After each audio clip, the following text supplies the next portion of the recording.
Welcome to the deep dive. Today we're venturing into the incredible world of black holes. Sounds exciting. Yeah, and our goal is pretty simple. Let's unpack the most mind-blowing insights about these cosmic mysteries, especially with all the recent leaps thanks to the amazing Gaia mission. Absolutely. Gaia is really opening new doors. So, black holes, fundamentally, they're places in space where gravity is just so intense. Unbelievably intense, right? Exactly. So intense that absolutely nothing, not even light, can ever escape. Takes you back to Schwarzschild over a century ago. It does. And back then, they seemed more like a mathematical curiosity, just something weird in the equation. Right, like a puzzle on paper. Until neutron stars popped up in the late 60s. That was a turning point. Suddenly, the idea that these super dense objects could actually exist out there felt much more real. And even a bit before that, we got our first sort of smoking gun with Cygnus X1. Ah, yes, Cygnus X1, found back in '64. It's a high-mass X-ray binary. So a binary system? Yeah. What's going on there? Well, you've got this big blue supergent star orbiting something invisible and incredibly compact. Okay. And material gas gets pulled off the supergent towards this compact object. Sucked in by the gravity. Precisely. It forms this swirling disk, an accretion disk that gets incredibly hot, superheated. And that heat generates the X-rays we see. That's it. Powerful X-rays. That's our signal. And now, thanks to Gaia's pinpoint accuracy, we know it's about 2,250 light years away. Yeah, the precision is amazing. But here's the thing, the sort of cosmic head scratcher. What's that? We've looked at maybe 300 or so X-ray binary systems, right?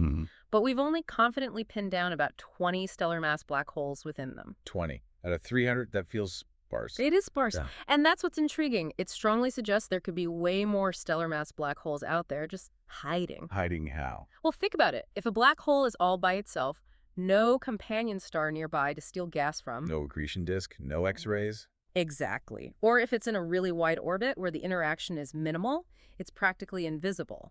So we need other ways to find them, like gravitational lensing. That's one potential method, yeah, where the black hole's gravity bends the light from a star behind it. But finding convincing candidates that way, well, before Gaia, it was tough, really tough. And just to quickly touch on the other types, we know about the supermassive ones, right, in the centers of galaxies, including our own Milky Way. Definitely. And LEGO Virgo detecting merging black holes back in 2016, that was huge news. Different scale, though. Right. But for today, our focus is squarely on these stellar mass ones, the kind formed from collapsing stars. And there's another fascinating pattern with those. When we look at the masses of the black hole candidates we have found in X-ray binaries, Yeah. they seem to bunch up around, say, 7 to 8 times the mass of our sun. Okay, a preferred weight class. Sort of. And what's really interesting is there seems to be a lack of them below about 5 solar masses, almost a gap. A gap compared to what? Compared to the heaviest known neutron stars, those top out around 2.1, maybe 2.3 solar masses. Ah, I see. So it's like neutron stars go up to a certain point, then there's this gap, and then the black holes start around 5 solar masses? Pretty much. This possible mass gap is a really key puzzle. It hints that maybe the way neutron stars form is fundamentally different from how these lower mass black holes form, if they even form commonly in that range. Intriguing. So this mass distribution is a clue in itself, and most are under 10 solar masses. Generally, yeah. Though Cygnus X1, our old friend, is a bit of an exception. Oh yeah, how massive is that one again? It's a hefty one, about 21 times the mass of the sun. And that measurement got a boost in precision from radio telescopes, the VLBA, and also Gaia's data. Okay, so we've got this picture. Few known black holes, a weird mass distribution, detection challenges. So our mission today then? Our mission is to dive into how Gaia is fundamentally changing this picture, how it's helping us find these hidden black holes in 2 main ways. All right, let's tackle the first one. You mentioned finding isolated black holes. Exactly. The first area is the hunt for these solitary wanderers. Studying them is super important because, well, they give us a cleaner look at black hole formation. Cleaner how?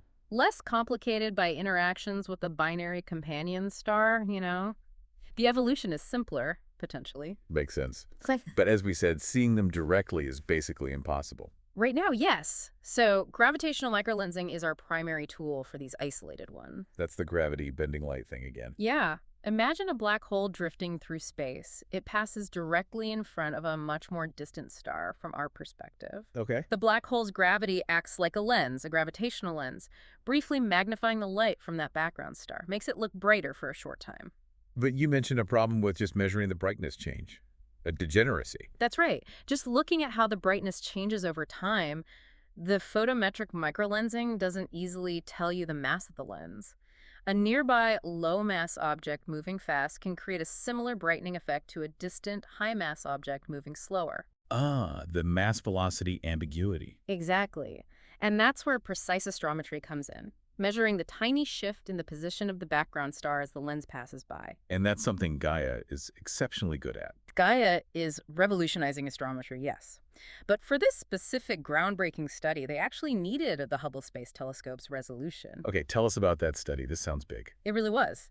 A team led by Kailash Sahu, published in 2022, they focused on a microlensing event called MOA 2011 BLG 191, also known as OGLE 2011 BLG 062. Bit of a mouthful. Hey, yeah. So what did they do? What's incredible is the dedication.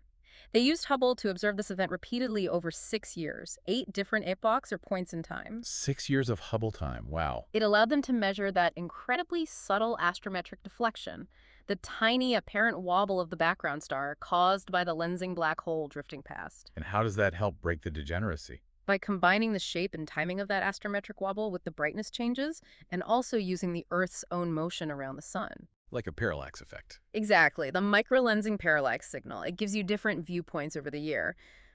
Putting all that together, let them disentangle the mass, distance, and velocity. Okay, moment of truth. What did they find? They calculated a mass for the lensing object of 7.1 plus or minus 1.3 solar masses. 7 solar masses. Yeah. Definitely in the black hole range. Absolutely. And they found it's about 1.58 kiloparsecs away, which is roughly 5,200 light years. And Gaia's role in this specific study. It was crucial, but indirectly.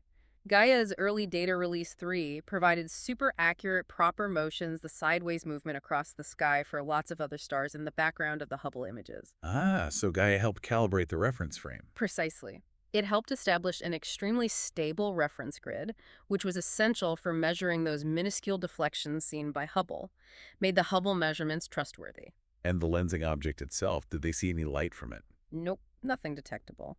And given that 7 solar mass measurement, it couldn't be a regular star or a white dwarf or a neutron star. It had to be a black hole. It had to be. And this was huge. The very first mass measurement for an apparently isolated stellar mass black hole using any technique. That's genuinely groundbreaking. Finding and weighing an invisible solo object. And there's more. The astrometry didn't just give the mass, it also revealed the black hole's own motion across the sky, its absolute proper motion. And what did that tell them? They found it was moving differently compared to the average stars in that part of the galactic disk. Significantly different. Meaning? It suggests the black hole got a natal kick when it was formed. A kick, like from the supernova explosion. Exactly. When the massive progenitor star exploded and its core collapsed to form the black hole, the explosion wasn't perfectly symmetrical. This asymmetry can give the resulting black hole a significant velocity boost, a kick. So it's like cosmic recoil. Kind of, yeah. They estimated this kick gave it an extra sideways velocity of about 45 kilometers per second relative to its neighbors. Wow. So black hole birth isn't always gentle. It can get punted across the galaxy. It seems so. That natal tick is another really crucial insight we gained from this single event. It affects where we might find black holes later on. Okay, let me try and summarize this a bit. Gaia helps build the super precise map. Hubble stares intently for years, and together they let us spot and weigh an invisible, isolated black hole, revealing it got kicked hard when it was born.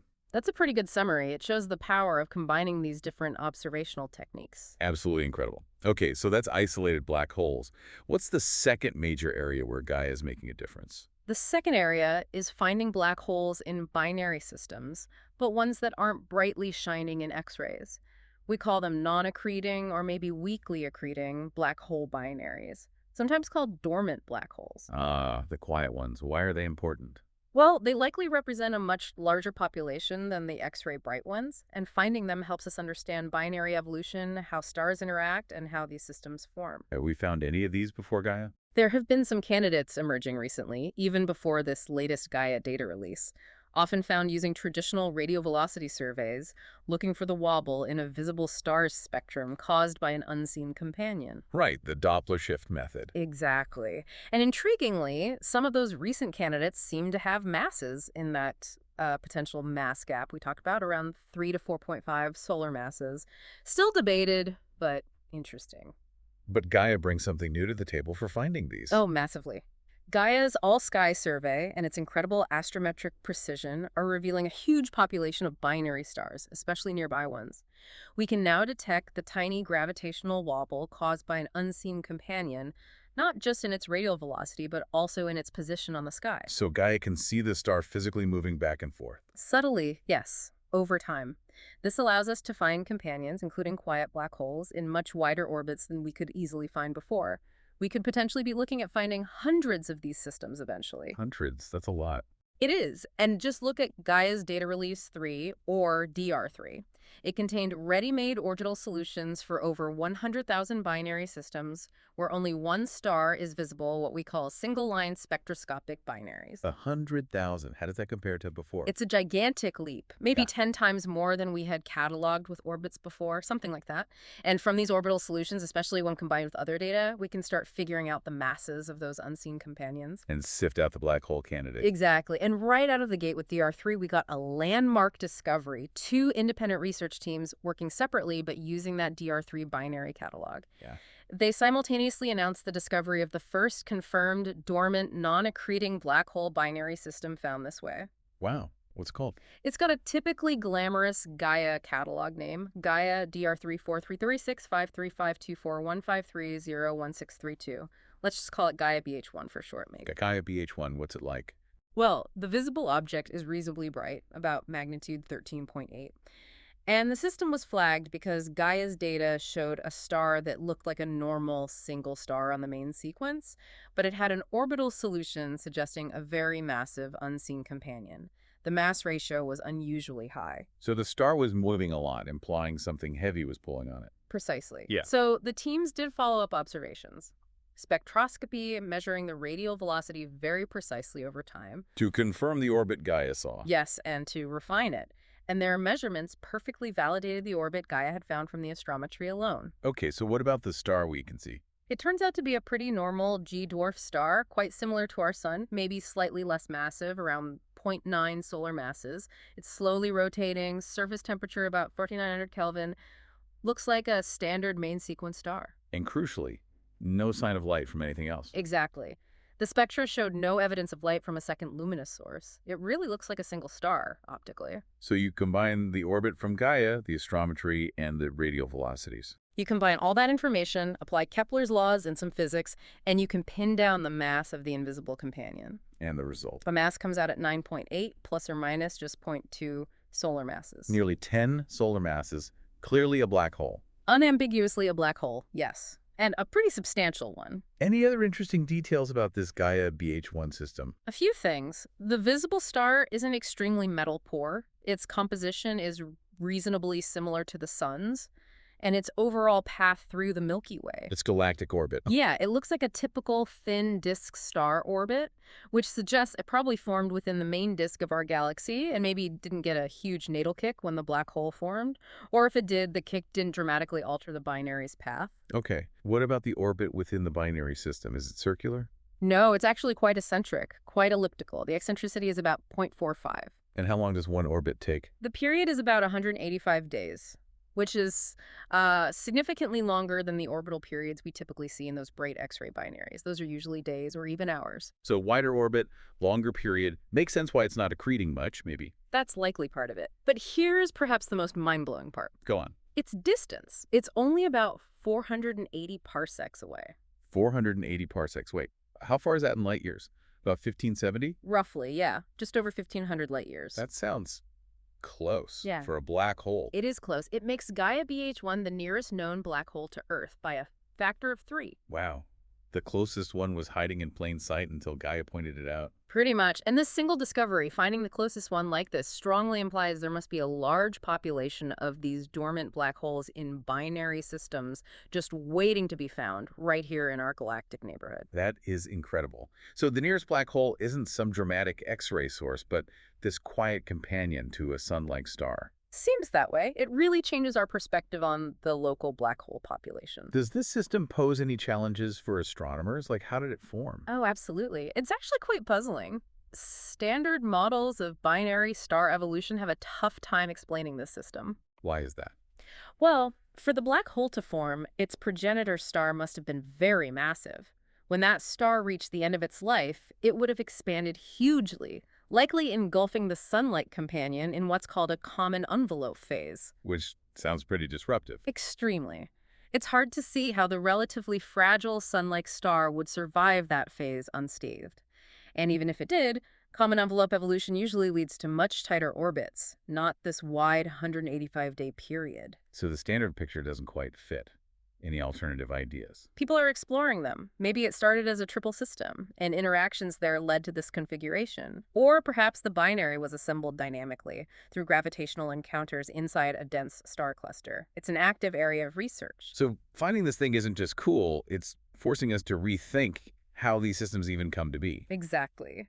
The bottom line is that Gaia, by precisely measuring how stars wobble due to unseen companions, has opened up a completely new window for finding black holes. Not just by X-rays, but by their pure gravity acting on a visible partner. It allows us to probe a whole different population and learn more about the nitty-gritty of stellar and binary evolution leading to black holes. Precisely. And remember those estimates?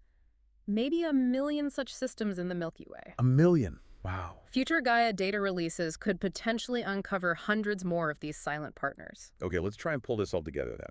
What are the big takeaways from this deep dive into Gaia and black holes? Well, I think it's clear Gaia is truly revolutionizing how we study black holes. It's not just refining what we knew, it's finding whole new populations. Right. We're seeing it enable the discovery and, crucially, the characterization of both the isolated wandering black holes Through that amazing microlensing plus astrometry work. and these non-accreting dormant black holes hiding in binary systems. Yeah, the first isolated mass measurement was a huge milestone, and finding Gaia BH1, the nearest black hole, hiding in a quiet binary that just blows the doors open on how many might be out there.